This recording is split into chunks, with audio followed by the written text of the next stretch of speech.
John, after watching the game over again on Saturday, how do you feel like you played?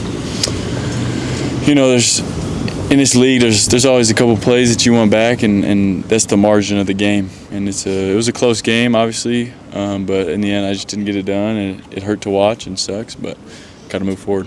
Dion talked about how you've just sort of bounced back this week, especially today and yesterday, getting back in, building and watching film. Maybe how do you use post-Texas when you guys went to South Carolina as sort of an example? Yeah, it just shows us that we've already done it. You know, we've already had a little disappointment, and we've been able to come back and dominate. So just get right back to it. We got a game on Saturday if we're ready or not, so we got to be ready. You talked about your eyes and maybe not seeing the field as well as you maybe should be. Is that a confidence thing? Does the thumb play into that at all?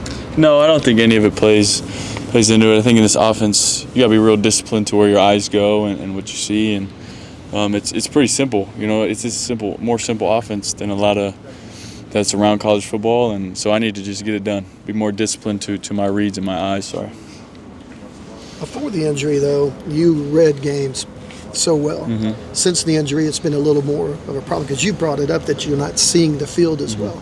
Is that because the injury, you're afraid you can't make that throw, or is it just you just didn't see it? I don't think any. It's definitely not my thumb. I'll tell you that, and I'll stand by that. My thumb is perfectly fine. I think there's just ups and downs of the flows of the game, and I'm a human. I'm not perfect, you know. So there's good times, there's bad times, and not to say it's bad. I don't really think it's that bad. Like, I'm not seeing the field. It's not like crucial. It's okay, you know. I think it's not just like I don't know what I'm looking at, you know. So I don't want to put that perspective out there. I'm still confident in what I'm looking at, and there's just a couple that I missed, you know, and that happens. It just happened to be at bad times. That's all it was. On one hand, 4 really good opponents remaining, but on the other hand, that's an opportunity for you guys to kind of establish yourself back into the conversation. What excites you about that? Just there's an opportunity. I think that's all you can dream for as a man and as a football player. Just the opportunity to bounce back and to play. I mean, even with the loss, like it's fun to play football. You know, it's fun to be in the stand or be with the fans in this atmosphere. It's still fun, you know. And I reminded myself of that yesterday. Like it's still fun, you know, and it's still a great opportunity. I'm blessed to be here. So, John, is there anything that Ben or you and the room can do together as a whole to maybe make it easier for you to see the field in critical moments like that?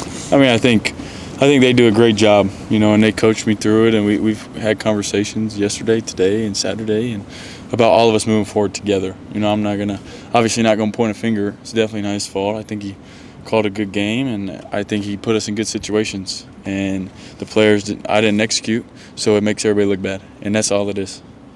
On the positive side, John, the 2 straight weeks you've had a tailback breakout for a big game. Is that a sign that the running game may be coming into fruition? Yeah, I mean, they're working real hard up front. It starts with the O-line, and they're focusing on straining. They've had 2 great weeks of practice, you know, so we're going to keep that going. And then the running backs are running super hard, you know, and they're taking their opportunities, and real proud of those guys. John, Xavier Robinson specifically, I mean, brilliant game. How significant do you think it is to have him playing so well into the future? Yeah, I mean, it's huge. Having 2 running backs that can do it, and then we got more, and it just opens the game up, you know, and you never know where you're going to get hit from, and proud of him. He's been sticking it out and working really hard, so it's good to see his moment. John, I'm sure you had critics at Washington State at times and stuff, but at Oklahoma, I'm sure it's a different level of noise that sometimes you maybe hear or don't hear, but have you learned anything about yourself and kind of blocking out that noise or taking on that criticism? Yeah, I mean, you learn something about yourself every season, and I think that's something I've learned. You know, last year wasn't perfect, you know, and this year it hasn't been perfect, and that's football, and that's okay. But I'm still 21 years old. I'm learning myself as a man and as a Christian, and so yeah, I've learned a lot, you know, and it's okay. I think the noise, I've done a good job blocking it out, and that's not what bothers me. It's the product on the field, you know, and what everybody say. John, you walked in last week with 2 freshman offensive tackles starting on both sides. Just talk about their performance and how they held up against the physical defense. Yeah, I thought they did really well. I'm really proud of those 2, and they stepped up. You know, they jump right in. They're not scared of nothing, and I think that's the biggest thing. You know, they're confident, and everybody's gonna make mistakes, but I thought they both played a really good game. John, we asked the defensive guys this, but coming off this loss, you still, if you can play great on Saturday, you still have things to play for. So, how did you guys approach today, and offensively, how are you guys approaching the thing today and getting ready for Tennessee? Yeah, I say the same way we always have. Maybe just a little more intense. It's we know how to practice. We're not a bad practice team. I'll tell you that. We practice hard, so we're going to be ready to go. John, it feels like the QB run game last few weeks has been bottled up a little bit more than maybe it was early in this season. Does that aspect of the offense feel any different to you, or do you think that's just a result of defenses making plays? Yeah, I mean, obviously played a lot of good defenses, and I don't know if they key that or not, but they've done a good job stopping it, and it's still there, and I got to make some better reads sometimes, and I think it's still there. How much are you looking forward to playing in a stadium like Neyland and a crowd like that? Have you ever played in front of a crowd that big?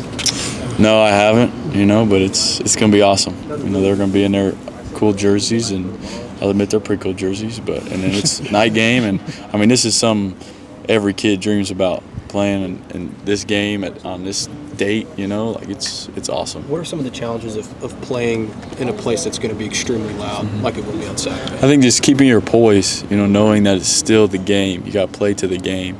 You can't get all caught up in how loud it is and, momentum swings because of the crowd. It's still football. It's 1st and 10, 11 on 11. How about making calls, though, in that kind of noise? Yeah, you just got to go up to each lineman and really be clear and make sure everybody knows. And it's not a challenge, but it's it'll be fun. Can you speak to the importance of just starting fast? Because, for instance, you rewind a couple weeks to South Carolina, you guys go right down the field and score to open up the game. At that point, it felt like the crowd was out of it a little bit more than they were at the very outset. Yeah, I think it's always important to start fast, home game, away game, anything. Just getting on the board first and showing that you're here to play is huge. And so that's something we strive for every week. There were a couple drives in the game on Saturday where you guys lost some momentum. You guys go into halftime 3 and out, and then you come back out and you go 3 and out again. Are you guys working on anything in practice in particular to resolve those quick 3 and out drives? I think just knowing that early down success is super important. Being efficient and getting yourself in good third downs if you get to third down, and not like third and long is dangerous at any level. And that's what we got ourselves into, and it's not a good place to be. So, but yeah, just being more efficient. John, thanks. Thank you. Appreciate it.